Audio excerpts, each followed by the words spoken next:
Hi, hello. Thank you for watching this video. Today I'm going to be talking with you about what's the number one thing that many small businesses are missing when it comes to their marketing. Um, and maybe you'll be able to guess it. Maybe you'll be able to figure it out. If you can guess what you think it is, definitely comment below and let me know what you think I'm talking about. But first and foremost, before we go into it, I want to share a couple of things with you. One, I am having some upcoming events. So I'm going to be doing some online events where I'll be talking about different topics that's going to help you. So this is going to include how to market on Instagram, how to market and grow on Instagram, how to start your business or grow your business, so a business building workshop.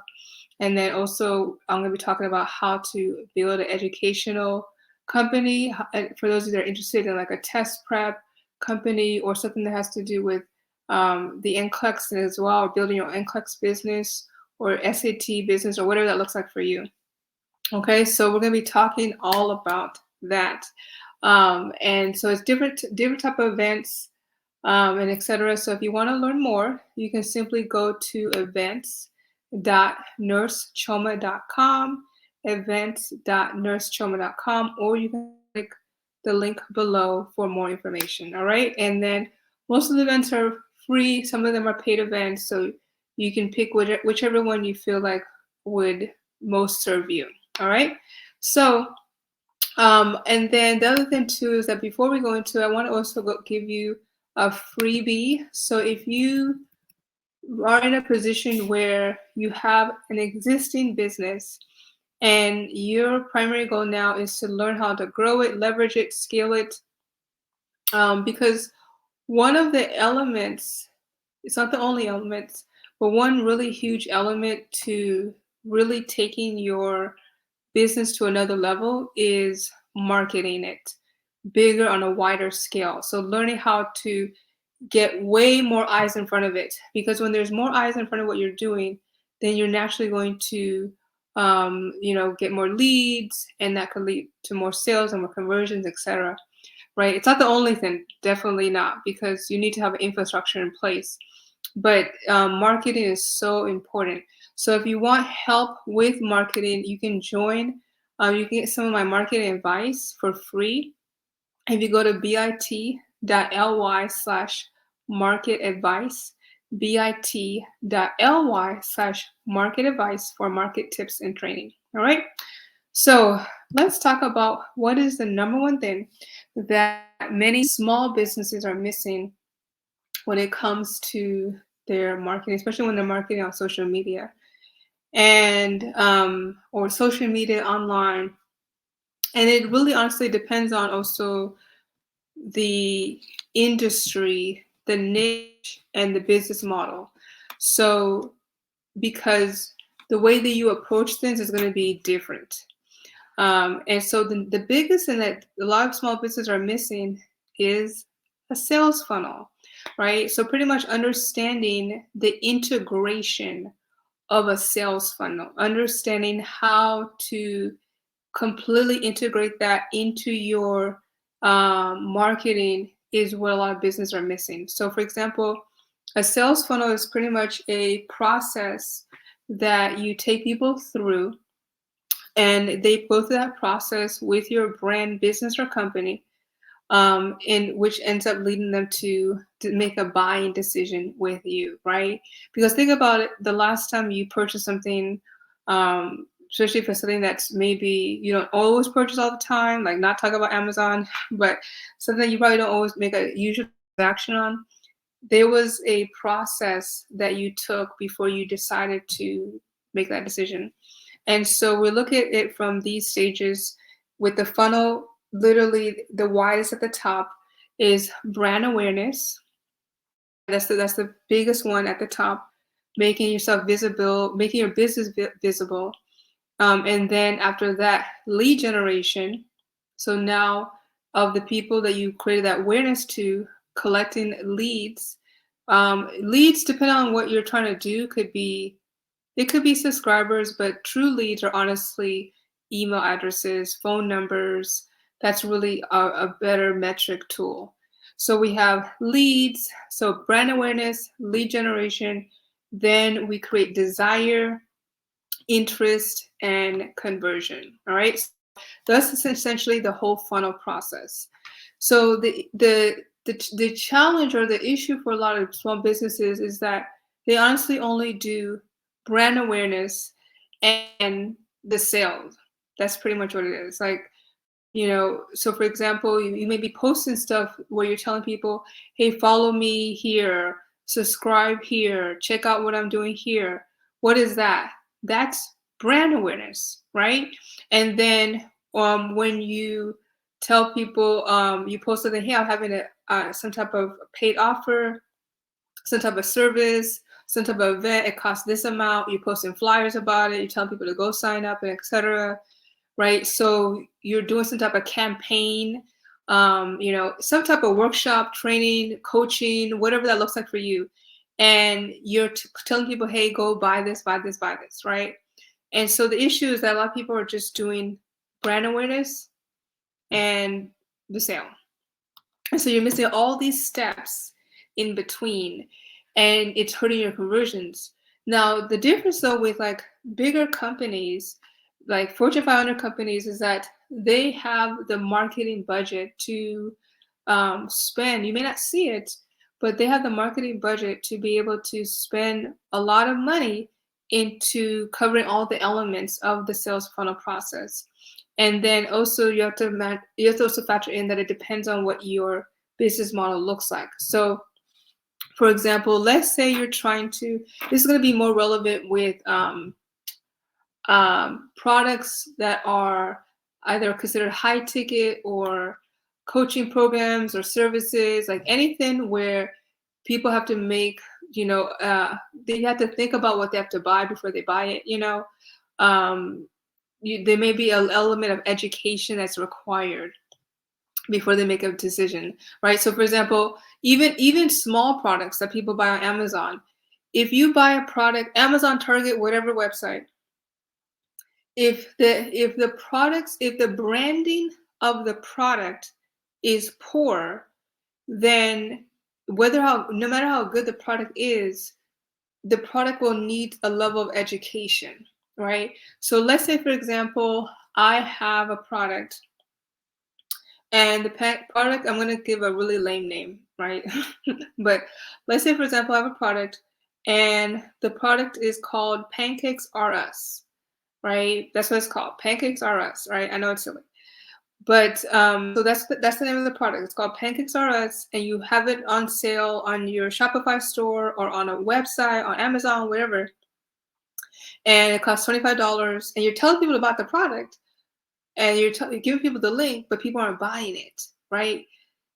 So the issue though is there may be an issue with your branding, right? Because if somebody reads the word pancakes are us, if it's very if it's not interpreted well, people may not understand if it's for them or not, right? So if I hear the word pancakes are us, let's say the purpose of the product is to make the best pancakes, right? So essentially, when somebody buys your product, they'll be able to create the best pancakes ever, like as far as the best shape of the pancake and etc. That's what the product does. But what if a mom hears that name and think, oh, that must be like a pancake, like Play Pancakes or something, And so because of your branding, that's why she doesn't buy it. That's why she doesn't purchase it.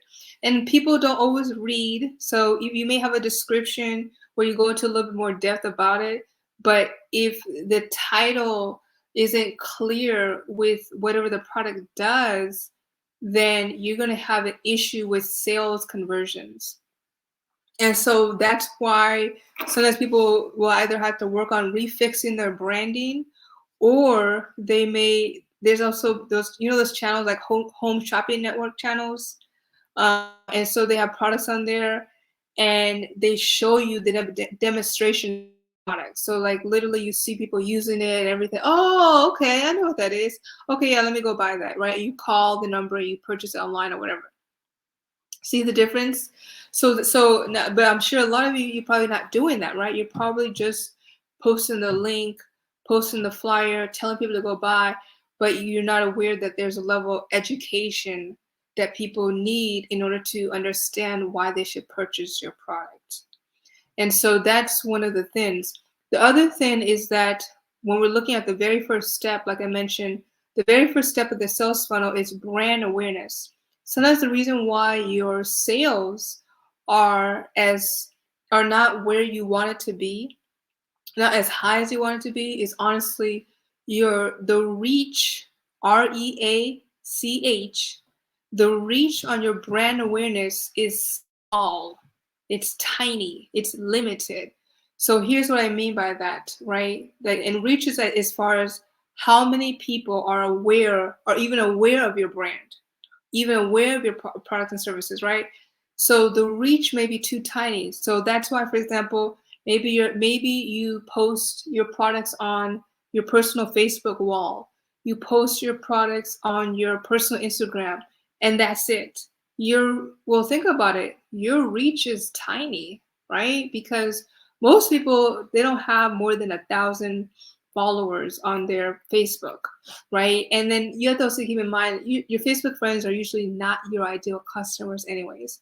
So you have your Facebook, right? Your personal Facebook, and then you have your personal Instagram, and maybe you have like 700 people following you on there, 800, 500, I don't know. Maybe it's not a lot of followers following you on there. So that's the other element as well. So now, because of some of these elements, your reach is small. So no matter how much you try to, um, I should say, release your net by telling people, hey, look at my product, hey, look at my offer, hey, look at my event, your reach is too small and it's too limited. That's why I pay attention to Facebook groups as far as the reach, because the reach in Facebook groups are limited. So for example, you may be marketing in a Facebook group that's like 10,000 people or something. But the reality is that Facebook doesn't want you to leverage their organic platform and get a lot of results. They want you to pay for real reach, so you're probably only going to get maybe less than 1% to actually see whatever you post, and so that's why there's a lot more power in running ads, because you get a guaranteed visibility and guaranteed measurable metrics. So this is some of the elements that people don't think about. And so you have to begin to think, okay, what are all the activities, right? Here's your homework assignment.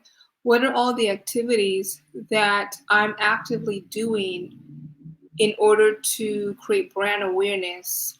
And what does the reach truly look like?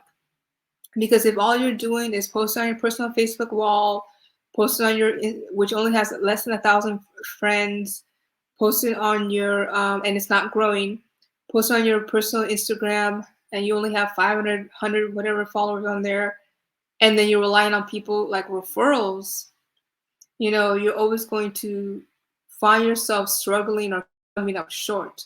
But if you begin to identify, okay, where is my ideal customer? Where do I need to go? In order to hit a bigger pool. That's why I'm such a huge fan of TikTok, because TikTok has insane reach. TikTok, and then don't sleep on Pinterest too. But TikTok has insane potential organic reach.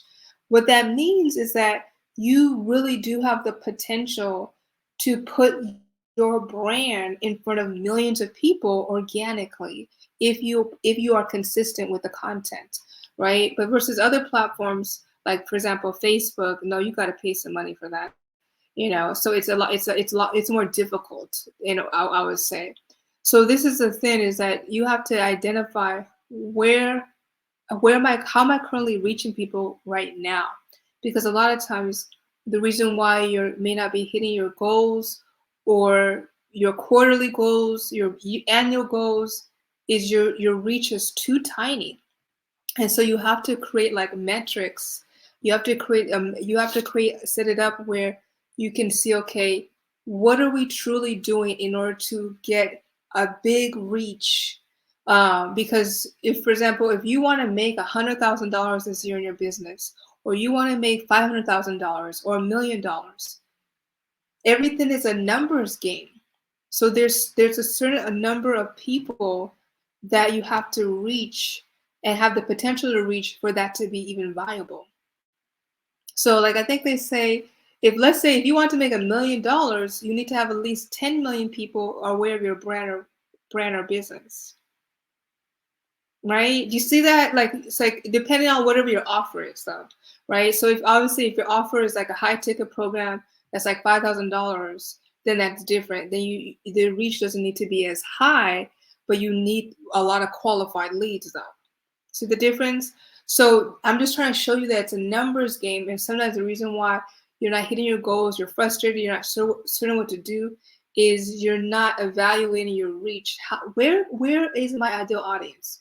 How can I make my brand visible to them so they can see me and they want to work with me and they want to buy my stuff, they want to buy my products. That's how you want to be thinking if you don't want to stay small and you don't want to stay exactly where you are right now, six months from now. Okay? This is some of the things you have to begin to honestly think about. So that's the first thing, is brand awareness. And the other thing is lead generation. Lead generation. So unless you have a large marketing budget, meaning that you're ready to spend anywhere from $5,000 to $10,000 per month in ads in order to generate $25,000 a month or more, like whatever it is that your goals really look like. I mean, like a high 6-figure, 7-figure business through the facilitation of running ads. Unless you're really ready to spend that type of money, you have to create lead generation, right? So meaning that you have to set it up in a way where people can give you their email or their phone number and you develop leads, right? So for example, what I mean by this would be you create like a lead magnet. That's what we call it in marketing. We call it a lead magnet, something that magnetizes or draws your ideal client or customer to you and want to work with you. If you set up the wrong lead magnet, then that will affect your conversions down the line, right? So for example, you have to create a lead magnet that's still specific to your ideal client or customer, right? If, for example, let's say you did a free challenge and the free challenge is people get an iPhone, right? Oh, I'm gonna sign up. I may not be your ideal client, but I'm gonna sign up because everybody wants an iPhone. Excuse me. So that's one of the things you have to factor in, is your lead magnet has to still be specific to your ideal client or customer. So if, for example, let's say you are selling a salon franchise, all right? So meaning that people can come to you or come to your company and purchase a franchise. So you have a salon, so what you're selling is a franchise to people. And so essentially that's what you're doing. So you could create a lead magnet, and lead magnet could be a PDF, but if you have more money in your budget, you could have a free event like in person, right? You could spend a lot more on ads, but you could have a free workshop or event like an in-person event where you teach people about the basics of getting started with a salon, right? And then at the end, it's like a clear sale. Like, well, now that you know how to get started, boom, you can get my franchise, which is only $5,000 or $10,000 or $50,000 or whatever that looks like. You see what I mean? So that's what I'm talking about, is you need a lead magnet. Lead magnet can also be a free guide. It could be something that people could download easily. And I would recommend that for like courses, or if you do have some type of events. It could be for anything, honestly. It doesn't have to be limited to just courses.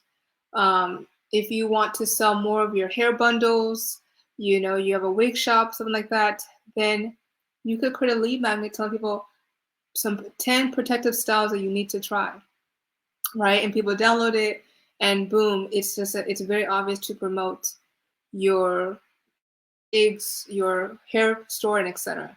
Right? So you have to consider lead generation. Your followers are not usually the best lead generation. The reason why, because once again, Facebook doesn't want these social media platforms. They're never going to show everything or show your content to all your followers. That's never going to happen. Maybe on TikTok, not really though. So you have to create a way where you can stay a connection with them. And you have to remember too that you don't own these platforms. So you do need to create, you need to build your email list so that way you can still have control over your business. Okay, so these are some of this is like the basics that I just kind of went over right now with you as far as building your, as far as the number one thing that a lot of small businesses are missing from their marketing. If you need help with this, right, you really want help with this, then like I said, I suggest go register for my upcoming events. I have an event called How to Market on Instagram. You can go to events.nursechoma.com to learn more about my events and to sign up and register for them. And then if you want to get the free guide, like I mentioned at the beginning, you can still get that bit.ly/market advice. All right. So that was it. If you found this helpful, like the video, subscribe, follow, comment below. Let me know what you learned. You can send me a message if you feel like if you need more help, or send me an email if you need more help. I hope you found this really informative, and I'll see you the next time.